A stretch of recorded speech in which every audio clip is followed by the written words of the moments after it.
When you think of a city, you think of a bustling metropolis full of people and businesses and massive skyscrapers.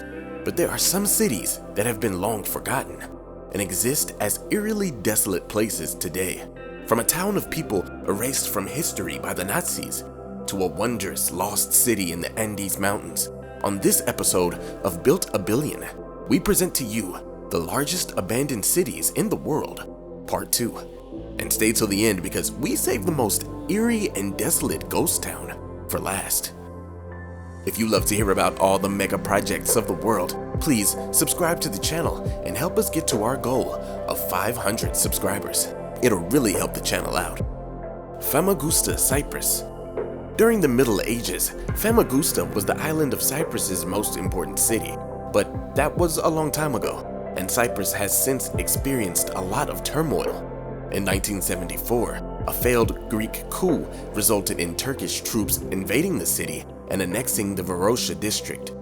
This got rid of any Greeks inhabiting it and sparked looting by the Turks.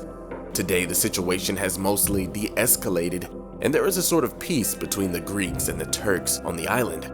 However, the de facto government of northern Cyprus has forbidden its citizens to re-enter the city or even reclaim their valuables, for which security issues have been cited for the reason.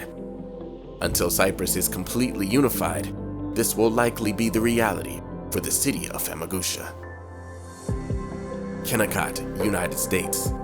Located far up north in the cold state of Alaska, Kennicott is known for producing $200 million worth of copper ore between 1911 and 1938, which today would be the equivalent of $30 billion. However, in 1938, the mines closed down, turning Kennicott into a ghost town. But all is not lost completely, as it's been incorporated into the largest national park in the United States and has seen a steady stream of tourists throughout the decades. Oradour-sur-Glane, France. No one will have ever mistaken Oradour-sur-Glane for being a large town, but its story is one of the most tragic on this list. The city was occupied by the Germans in World War II and unfortunately got on their bad side when, in 1944, a highly decorated SS officer was killed by resistance fighters in the town. Another SS officer immediately set his sights on revenge. He led troops in a march onto the town, forcing men into a barn and women into a church, where they were then brutally killed by both gunfire and being burned to death. Almost every single citizen in the town was murdered that day, with a death toll amounting to 642. After the war, the French president ordered the burned ruins of the town be left untouched as a monument to the victims. With the exception of a museum, the town remains untouched and uninhabited to this day. North Brother Island, US. This next location isn't really a town, but the circumstances that led to it being abandoned are quite unusual. This island on New York's East River contained a hospital by the name of Riverside Hospital for people with highly contagious diseases. Opened in 1885, it mainly housed people with typhoid, TB, and smallpox. Then after World War II, it was used to house war veterans. Then in the 50s, was repurposed again to house adolescent drug addicts. In 1963, the hospital closed for good and is now being used as a wildlife sanctuary. However, there are plans to possibly reopen the site in the future. I think we're good, thanks. Plymouth, Montserrat. Never heard of Montserrat? You're probably not alone. Located in the southeastern Caribbean, Montserrat is a UK territory that holds Plymouth, the first English settlement ever, which I'm sure you've heard of. A few hundred years later, in 1995, a volcano that had been inactive for centuries erupted all over the southern portion of the island. The entire town had been evacuated and then was allowed to return in 1997. But as soon as the townspeople returned, it erupted again, causing the permanent evacuation of most of its citizens after. It's a good thing that they left though, because that same year, more eruptions destroyed about 80% of the town, burying it under 1.4 meters of ash. Most of the buildings were burned, and the British Navy was forced to evacuate anyone who remained in the city. The islanders largely moved to the mainland UK, and the island was left in economic ruin with no people or businesses around anymore. Volcanic activity in the southern region has not yet stopped, so it is still an exclusion zone. But there are tours that legally visit here, so if you ever wanted to die by a volcano, here's your chance. Fordlandia, Brazil. Henry Ford first went to Brazil when he wanted to source rubber for his tires directly without having to pay the British, who had a monopoly on the commodity. So he spent $20 million to create a working-class town on the Tabajos River that runs right through the Amazon jungle.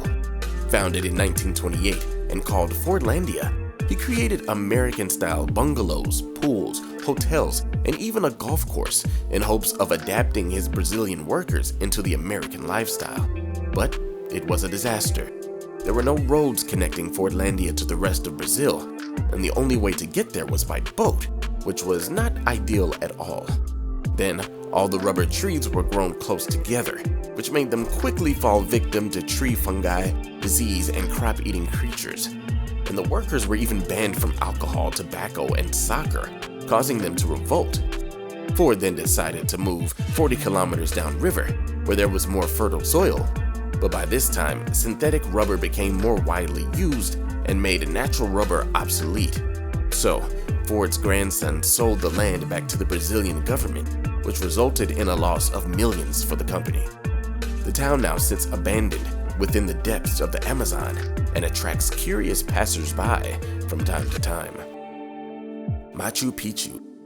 Now for a wonder of the world that was abandoned for centuries.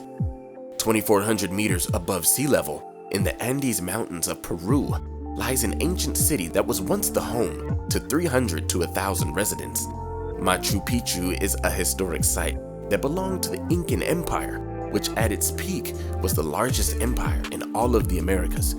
The city was built in the early 15th century, with ruins that show off the architectural skills of a lost civilization. The ruins have 200 buildings that are made entirely from grain and stones, fitted together without mortar. These buildings were extremely resistant to earthquakes, during which the stone walls would move slightly and then resettle. But why build this city in such an isolated location and then abandon it?